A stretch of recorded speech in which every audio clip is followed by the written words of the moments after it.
정치뉴스의 넘버원 국회 라이브 원입니다. 시청자 여러분 안녕하십니까?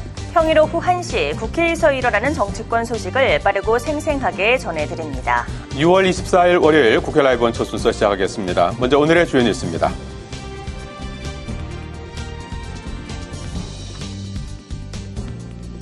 국민의힘이 여당 몫으로 남겨둔 7개 상임위원장 자리를 수용하기로 했습니다. 민주당이 폭주를 막기 위해 국회 등원을 결심했다고 밝힌 가운데 추경호 원내대표는 원구성 협상에 대한 책임을 지고 사의를 표명했습니다. 우원식 국회의장은 오늘 관훈클럽 초청토론회에서 대통령 5년 단임제에 대한 개헌 필요성을 제기했습니다. 우 의장은 개헌을 통해 단임제가 가진 갈등과 극한 대치의 고리를 끊어야 한다고 강조했습니다. 국민의힘의 당대표와 최고위원 선거 후보자 등록이 오늘부터 시작됐습니다. 나경원, 원희룡, 윤상현, 한동훈 4파전이 유력한 가운데 당권 주자들의 경쟁이 벌써부터 달아오르고 있습니다. 이재명 더불어민주당 대표가 대표직 사퇴를 밝혔습니다. 이 대표는 국민과 나라가 당면한 거대한 위기 앞에 어떤 길을 가야 할지 깊이 고민하겠다며 사실상 대표 연임 도전을 공식화했습니다. 네, 국회 여야의 원구성 협상은 결렬됐지만 국민의힘이 남은 7개 상임위원장을 수용하기로 하면서 원구성이 이제 마무리 수순에 접어들고 있습니다. 여야 모두 전당대회를 앞두고 국민의힘에선 당대표 후보 윤곽이 드러났고 더불어민주당에선 이재명 대표가 사임했습니다. 자세한 소식 취재기자 연결해 알아보겠습니다. 김희연 기자. 네, 국회 본관 중앙홀에 나와 있습니다. 먼저 원구성 소식부터 전해주시죠. 네, 어제 우원식 국회의장 주재로 여야 원내대표가 만나 원구성 막판 협상을 벌였는데 끝내 이견을 좁히진 못했습니다. 국민의힘은 오늘 오전 의원총회에서 막판 내부 논의에 들어갔는데요. 민주당에서 제안한 7개 상임위원장 자리를 수용하기로 결론을 내렸습니다. 이에 따라 외통위와 국방위, 기재위, 정무위, 여가위, 산자중기위, 정보위 위원장은 국민의힘이 맡게 됐습니다. 추경호 원내대표는 의원총회 후 대국민 입장 발표를 통해 민주당의 독단적인 행태에 강경하게 싸워야 하지만 정쟁보다는 민생을 더 중요하게 판단했다고 밝혔습니다. 관련 발언 들어보시죠. 국민의힘은 민주당의 폭주를 막기 위해 국회 등원을 결심하였습니다. 민주당의 입법 폭주와 의회 독재 저지를 위해 원내 투쟁을 본격화하겠습니다. 한편 추 원내대표는 비공개 의원총회에서 원구성 협상 실패에 책임을 지고 사의를 표명한 것으로 알려졌습니다. 자, 김희영 기자, 오늘 오전에 우원식 국회의장 초청 관훈 토론회가 있었는데요. 원구성에 대한 입장을 밝혔죠. 네, 그렇습니다. 우 의장은 지난 주말까지 여야에 협상 기한을 준 만큼 이제는 국회법 절차대로 처리해야 한다는 입장인데요. 우 의장은 총선으로 드러난 의석 비율에 따라 원구성에 대한 민주당의 주도성을 인정하되 국민의힘의 의석수를 고려해 11대 7로 나누는 게 합당하다고 강조했습니다. 우 의장의 바람대로 여야가 합의에 이르진 못했지만 국민의힘이 원구성을 수용하면서 내일 본회의를 열어 남은 상임위원장을 선출할 계획입니다. 네, 우원식 의장은 관훈 토론회에서 정치개혁에 대한 입장도 밝혔죠. 네, 그렇습니다. 우 의장은 기조연설을 통해 개헌의 필요성을 역설했는데요. 개헌의 필요성에 대해서는 이미 충분한 사회적 공감대가 형성돼 있고 권한이 과도하게 집중돼 있는 대통령 5년 단임제를 바꿔야 한다고 주장했습니다. 대통령 권력을 목표로 한 극한 갈등과 대치가 의회를 넘어 광장으로 정치인에서 열성 지지자들로 확장되고 있다고 지적했습니다. 그러면서 개헌을 통해 5년 단임제가 가진 갈등의 요소를 없애고 권력 구조와 정치적, 정서적 극한 대치의 고리를 끊어야 한다고 강조했습니다. 자, 김 기자, 여야 전당대회 소식도 살펴보죠. 국민의힘이 오늘부터 차기 전당대회 출마할 후보 등록을 받고 있죠? 네, 그렇습니다. 오늘과 내일 이틀 동안 차기 전당대회 후보 등록을 받는데요. 당대표 경선은 나경원, 원희룡, 윤상현, 한동훈 후보가 출사표를 던지면서 4파전이 형성됐습니다. 어제 있었던 각 후보들의 출마 선언 이어서 들어보시죠. 수도권 생존 5선 정치인의 지혜, 전략, 경험을 오롯이 보수 재집권을 위해 쏟아붓겠습니다. 윤석열 정부의 성공, 제가 책임지겠습니다. 신뢰가 있어야 당정 관계를 바로 세울 수 있습니다. 저는 대통령과 신뢰가 있습니다. 당심과 민심을 대통령께 가감없이 전달하겠습니다. 변화, 당의 변화, 대통령실의 변화, 정부의 변화를 만들어가요. 변화 혁신의 아이콘 누구입니까, 여러분? 제가 총선 내내 진심을 다해서 외친 민심에 반응하고 국민의 눈높이에 맞는 국민의 힘을 만들기 위해서 모든 것을 바치는 것으로 진짜 책임을 다하려 합니다. 네, 오늘 이재명 대표가 대표직에서 물러나겠다는 입장을 밝혔어요. 네, 그렇습니다. 이재명 대표는 오늘 오전 최고위원회의 직후 별도 기자회견을 가졌는데요. 이것도 한번 직접 들어보시죠. 조금 전 최고위원회의를 마지막으로 더불어민주당의 당 대표직을 사임하게 됐습니다. 이 대표는 향후 거취를 묻는 질문에 상황을 살펴보면서 조만간 결정할 것이라면서도 전당대회에 출마하지 않을 거라면 사퇴하지 않았을 것이라며 연임 의지를 밝혔습니다.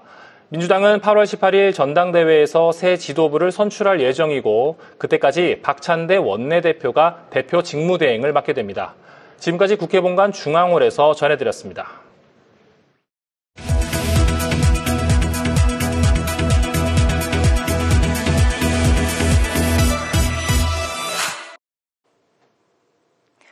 지난주 여야 모두 간호법을 발의한 가운데 국민의힘은 민생공감 531 법안의 후속 조치로 1차 발의를 완료했습니다.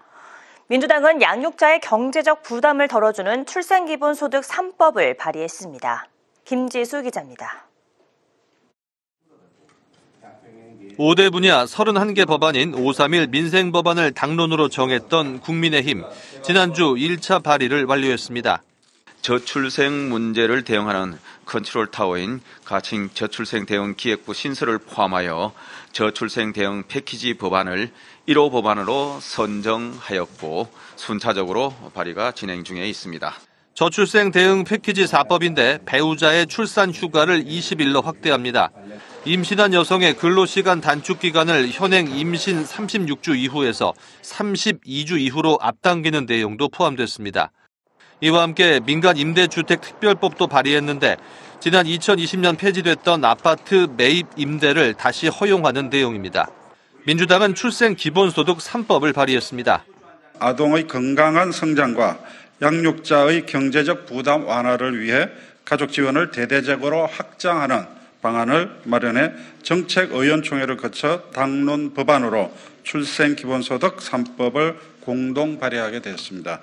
국가와 보호자가 함께 월 10만 원씩 펀드에 납입하는 우리 아이 자립 펀드법을 신설했는데 아동이 18세가 되면 목돈이 필요할 때 해당 펀드를 사용할 수 있도록 했습니다.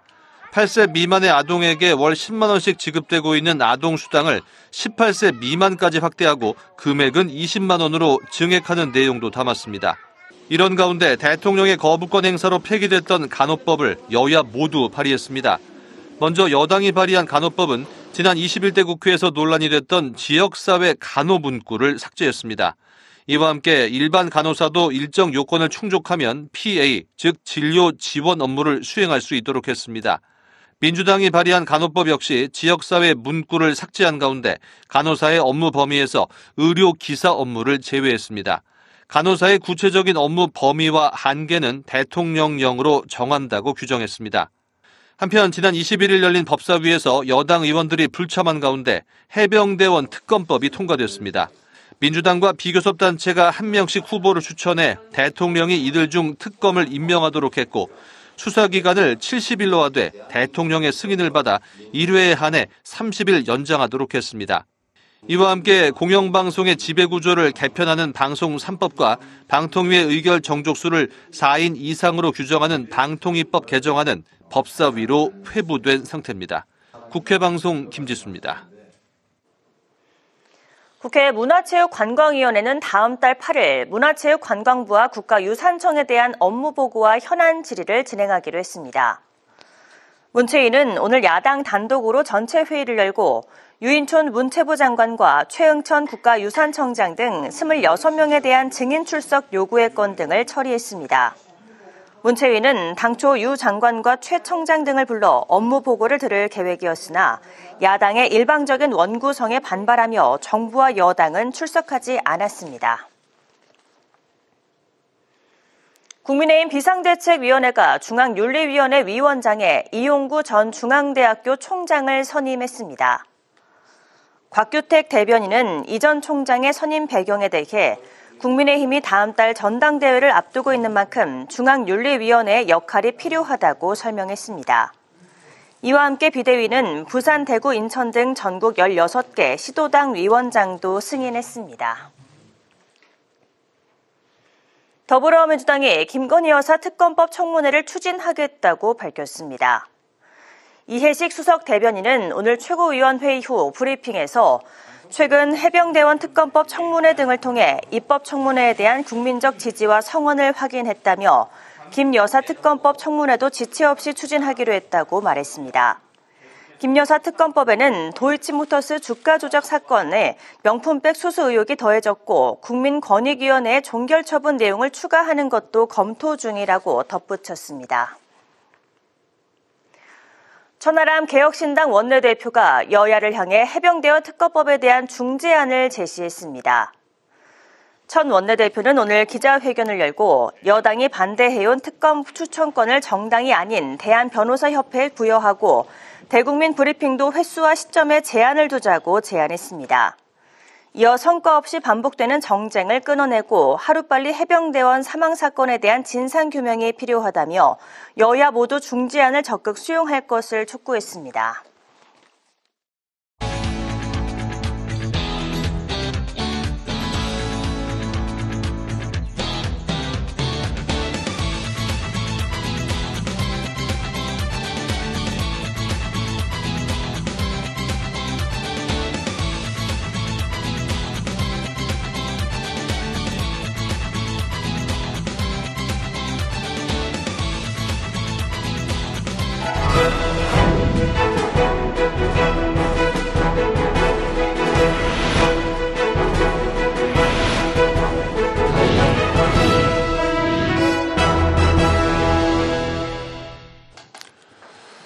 네, 우원식 국회의장이 제시한 협상 최종 시한이었던 어제까지 여야 원내대표가 막판 협상에 나섰지만 결국 접점을 찾지는 못했죠. 하지만 오늘 오전에 국민의힘이 나머지 7개 상임위원장을 맡는 방안을 수용하기로 했고 추경호 원내대표는 사의를 표명했습니다. 이로써 22대 국회가 출범한 지 25일 만에 22대 전반기 국회 원구성 마무리가 가시권에 접어들었습니다.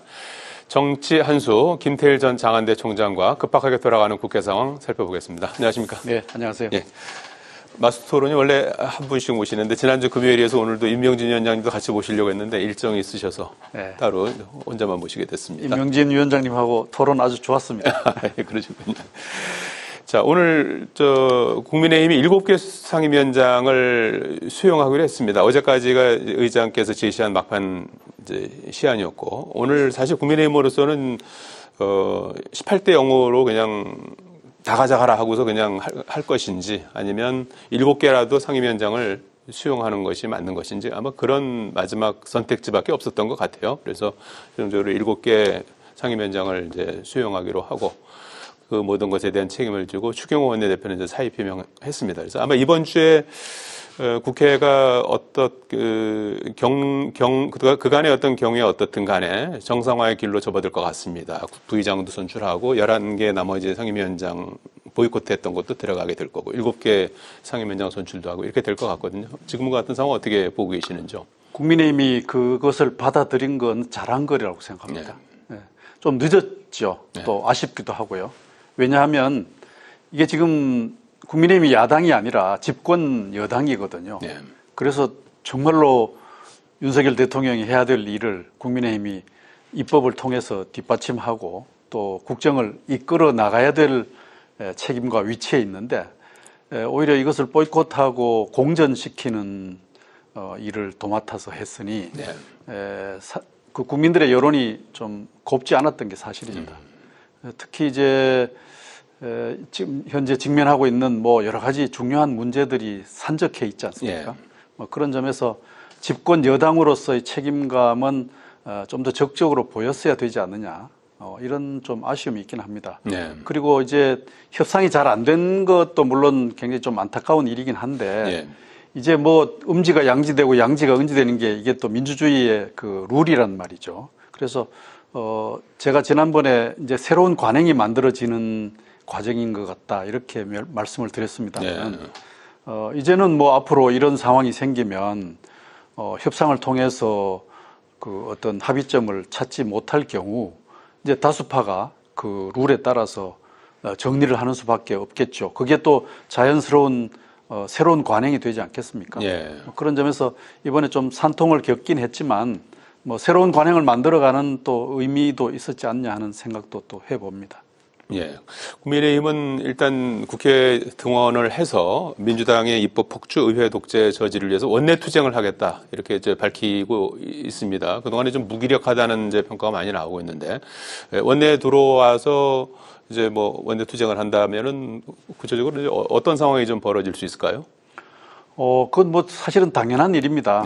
예를 들면 지난주에 있었던 그 법사위의 입법청문회 있었지 않습니까? 근데 가령 국민의힘이 그 자리에 들어와서 함께 논의를 했었더라면 어땠을까? 결코 국민의힘에게 나쁘지 않은 광경이었을 거란 말이죠. 오히려 그것을 민주당에게 다 맡겨놓음으로써 뭐 여러 가지 민주당이 하고자 하는 바에 대해서 속수무책으로 지켜볼 수밖에 없었고 비난만 할 수밖에 없었는데 뭐 그런 점에서 보면 이제 모든 상임위에 이제 중요한 현안들이 다 걸려 있습니다. 이제 방송법 문제도 있고요, 또 연금 개혁 문제도 있고, 뭐 교육 개혁 이제 온갖 것들이 이제 기다리고 있는데 열심히 거기 가서 이제 집권 여당의 포부를 관철시켜야 되죠. 그것을 뭐 투쟁이라고 표현하는 것은 제가 좀 어색해요. 왜냐하면 집권 여당이면 이것을 이끌어가야 될 책임이 있는 거란 말이죠. 야당이 투쟁이란 말을 쓰지 여당이 그런 말을 쓰니까 조금 어색한 감이 있지만 어쨌든 의회 내에서의 다수파와 함께 뭔가 국정 현안을 좀 주도해 나가는 면모를 보였으면 좋겠습니다. 원내에 들어와서 뭐 투쟁보다는 어떤 그 각종 현안에 대해서 좀 주도하는 모습을 기대한다. 그렇습니다. 오늘 이재명 대표가 대표직을 사임했습니다. 다름 아닌 이제 8월 18일로 예정된 전당대회에 아마 이제 연임 도전을 위한 것으로 이렇게 이제 보이는데요. 2022년 8월부터 대표직에 취임을 해서 한 2년 가까이 그동안 대표직을 수행해 오지 않았습니까? 그리고서 이번에 이제 사실상 뭐 연임 도전은 기정사실화 돼 있고, 그런데 같이 대항마가 보이질 않습니다. 그래서 민주당 전당대회가 좀 밋밋한 게 아니냐. 이런 지적 속에 그러면 뭐 일부 좀 찾아서라도 좀 대항마를 좀 내야 되는 게 아니냐 하는 그런 주장도 나오고 있고, 또 실제로 일각에서 이인영 의원이 뭐 조금 검토하고 있다 뭐 이런 얘기도 있고 그렇습니다. 그래서 그런 흐름에 대해서 어떻게 보시는지요? 이게 뭐 어차피 이재명이다 하는 말도 있습니다만 그건 민주당을 위해서 결코 좋지 않습니다. 뭐 국민의힘의 어대한이란 말도 국민의힘에게 좋지 않듯이 이 민주적 경쟁을 통해서 그 조직이 갖고 있는 그 가능성들을 마음껏 드러내 보여주는 것이 이제 선거입니다. 뭐 그런 점에서 보면 민주당에는 이재명 말고도 또 많은 지도자들이 있다라고 하는 것을 보여주어야 할 것입니다. 또 민주당의 지지 기반이요 굉장히 가치로 다양합니다. 지난번 대통령 선거 끝나고 나서 그 새로 고침위원회라고 하는 위원회가 이제 대선 과정을 평가하려고 모였습니다만 거기에서 이제 유권자 지형 분석을 하니까 이 단일한 가치의 집단들이 민주당을 떠받들고 있는 것이 아니라 굉장히 다양하다는 거예요. 그럼 다양한 가치의 스펙트럼을 다 대변하려면 이재명이라는 지도자 혼자만으로는 되지 않습니다. 그래서 다양한 지도자가 다양한 가치를 대변해 낼 수 있는 그런 포텐셜을 가지고 있다는 것을 민주당이 보여주어야 한다면 이번에 이재명 대표 말고 또 다른 지도자들이 나와서 가치 경쟁을 하고 또 미래를 보여주고 하는 것이 좋을 텐데요. 저는 좀 젊은 지도자들이 나와서 예. 좀 미래지향적인 어떤 면모를 민주당이 보여주는데 좀 도움이 되었으면 좋지 않겠나 싶은 생각이 들고요. 예. 혹시 이제 그럴 가능성이 없다면 이재명 대표 자신이 굉장히 아주 빡센 자기 검증을 해야 됩니다. 예. 스스로 레드팀을 만들어서 예.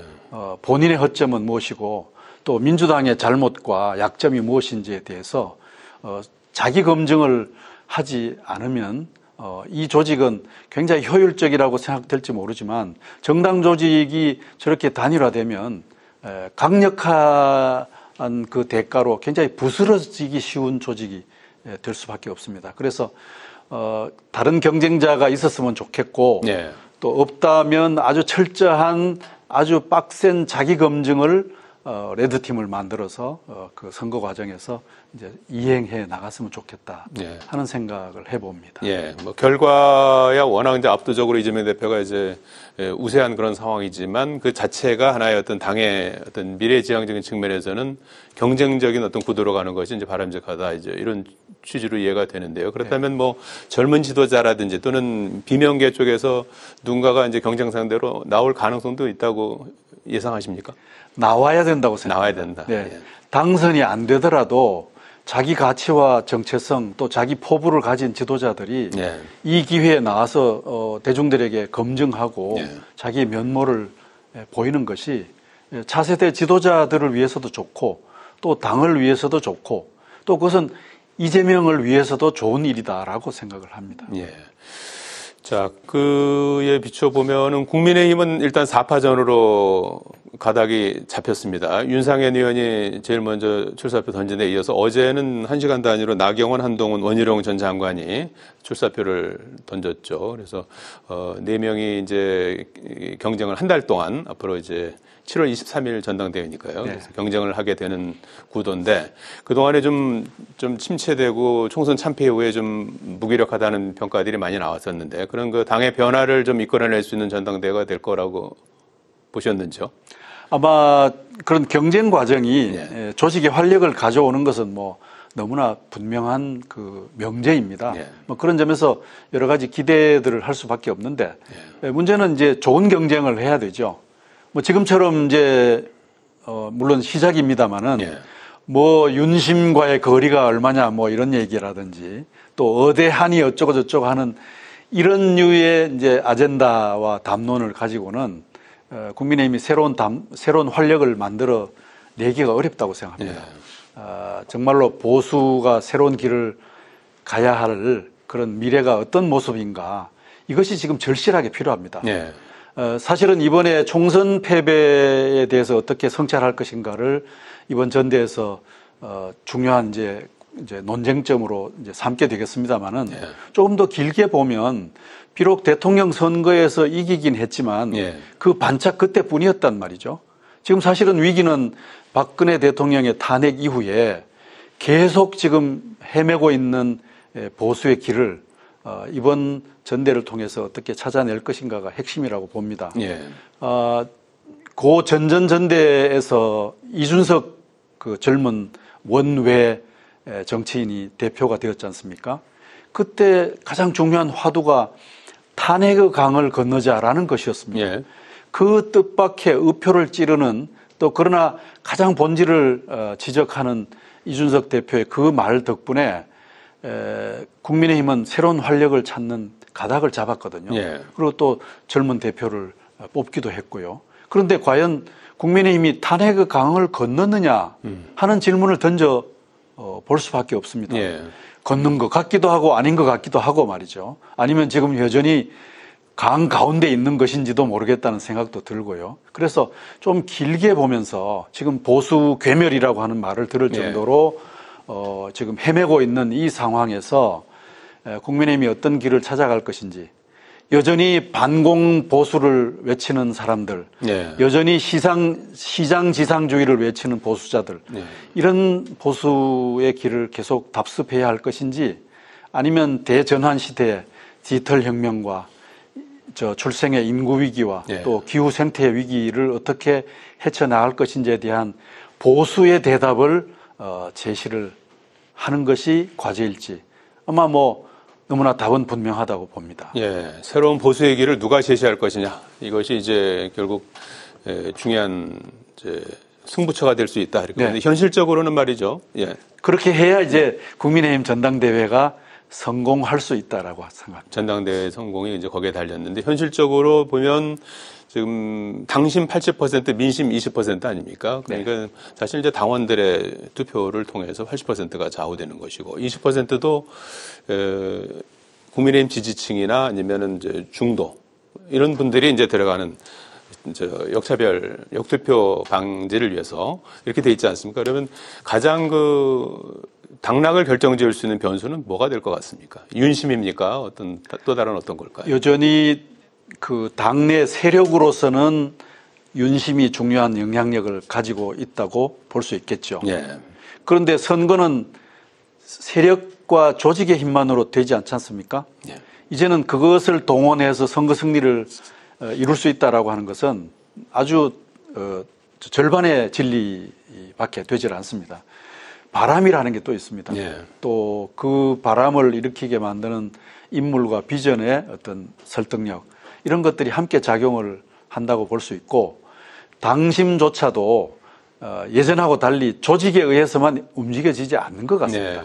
예전에는 그 오더라는 게 있어서 당의 간부가 지역위원장을 통해서 대의원을 통해서 이렇게 동원적 체제로 이제 선거에 영향을 미쳤습니다만은 이제는 어느 때부턴가 오더가 잘 먹히질 않는다고 얘기들을 합니다. 현장의 분위기가. 그렇다고 본다면 당심 80%도 그 세력과 조직에 의해서만 움직여지는 것이 아닐 수 있다. 그다음에 바람이라고 하는 또 변수가 있을 수 있는데 이번에 출마 기자회견 때 뒷얘기입니다만은 한동훈 위원장의 지지자들이 아주 대거 몰려와서 기세를 올렸다는 것이 굉장히 인상적이었다고 합니다. 그런데 그런 팬덤들의 영향력도 물론 있습니다. 그러나 그 팬덤에 의해서만 또 움직여지는 것도 한계가 있고요. 그래서 끝까지 이 선거를 지켜봐야 될 텐데 역시 가장 중요한 것은 국민의힘이 당면하고 있는 과제에 누가 더 적실성 있는 대답을 제시하느냐. 그게 보수의 위기? 그렇습니다. 네. 조금 전에 한동훈 전 비대위원장 말씀을 하셨는데요. 한동훈 전 비대위원장이 조금 다른 후보들과 좀 결이 다른 얘기를 하지 않았습니까? 조금 수평적 당정 관계를 강조했다든지 또 해병대원 특검법과 관련해서 특검 추천 방식을 제3자가 하는 형식으로 이제 하면 해서 발의를 하겠다든지 이런 의견을 내놨습니다. 여기에 대해서 어떻게 보셨는지요?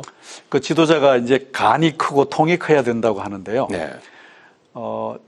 이준석 당시 대표 후보가 던졌던 좀 전에 제가 말씀을 드렸던 탄핵의 강을 건너야 된다라고 하는 얘기를 보수의 심장부인 대구에 가서 던졌단 말이죠. 그것이 사실상 승부수였는데 이번에 한동훈 위원장의 승부수가 이제 바로 방금 말씀하신 거라고 볼 수는 있습니다. 그러나 탄핵의 강을 건너자라고 하는 것만큼 그렇게 아주 강력한 그런 메시지를 가진 것은 아니라고 봅니다. 정말 저것이 승부수가 되려면 더 강하게, 더 분명하게 자기 정체성을 보여야 할 것입니다. 그리고 그것으로 승부를 봐야 되죠. 지금은 사실은 조마조마하면서 살짝 이제 간보기로 지금 찔러보는 것 같은 그런 감을 느낄 수밖에 없는데 그러나 어쨌든 한동훈 위원장으로 봐서는 윤심과 다른 길을 가겠다. 현재 최상병 특검의 경우는 수사를 지켜보면서 미진하다고 생각하면 특검하겠다는 것이 윤석열 대통령의 언명이고 또 당론이란 말이죠. 근데 이제 한동훈 위원장은 그렇지 않다. 지금부터 국민적 요구가 있고 기대가 있으면 특검을 하자라고 하는 것이었으니까 굉장히 용감한 문제 제기인 건 사실이고 아마 그것을 이번 선거 끝까지 이렇게 잘 이끌어 갈 계획이 굉장히 중요한 전략적 이제 기조를 제시한 것이라고 볼 수 있는데 과연 그걸 끝까지 끌어갈 수 있을지 또 거기에 대한 지지가 얼마나 생겨날지 또 어떤 분은 이게 너무 일찍 그런 문제 제기했다 이렇게 얘기하기도 합니다만은 어쨌든 관전 포인트는 출마 선언에서 얘기했던 그 대목이라고 볼 수가 있겠습니다. 예, 앞으로 요 기조에서 좀 세게 더 갈 것인지 아니면 거기서 좀 꺾일 것인지 이런 부분도 이제 좀 봐야 되는 대목이군요. 짧게 끝으로 지난주에 있었던 그 입법청문회 해병대 특검법 법안을 위한 입법청문회가 있지 않습니까? 약간 좀 평가가 엇갈리고 있는 것 같아요. 그렇죠. 그래서 거기에 대해서 어떻게 평가를 해주시겠습니까? 민주당으로 봐서는 그 입법청문회가 특검이 필요하다는 것을 보여주는 자리였습니다. 예. 그런 점에서 본다면 민주당은 성공을 한 것이라고 볼 수 있죠. 왜냐하면 뭐 새로운 거 뭐 찾아낸 게 있냐 이런 좀 힐난도 받긴 받았습니다. 그러나 거기에 나온 많은 그 책임과 의혹을 받는 또 대답을 해야 될 분들이 회피하는 태도라든지 또 뭔가를 숨기려고 하는 그런 모습들이 보였고 전전긍긍한 이제 그런 태도들이 바로 특검이 필요하다라고 하는 것을 이제 보여주는 어떤 그 반면 증거가 되었단 말이죠. 뭐 그런 점에서 민주당이 성공한 것이었고 국민의힘은 그것을 놓쳐버린 거라서 아마 굉장히 후회를 하지 않았겠느냐라고 생각을 합니다. 네. 자, 오늘 말씀 여기까지 듣겠습니다. 고맙습니다. 네. 예, 정치 한수 지금까지 김태일 전 장안대 총장과 함께했습니다. 시청해주신 여러분 고맙습니다.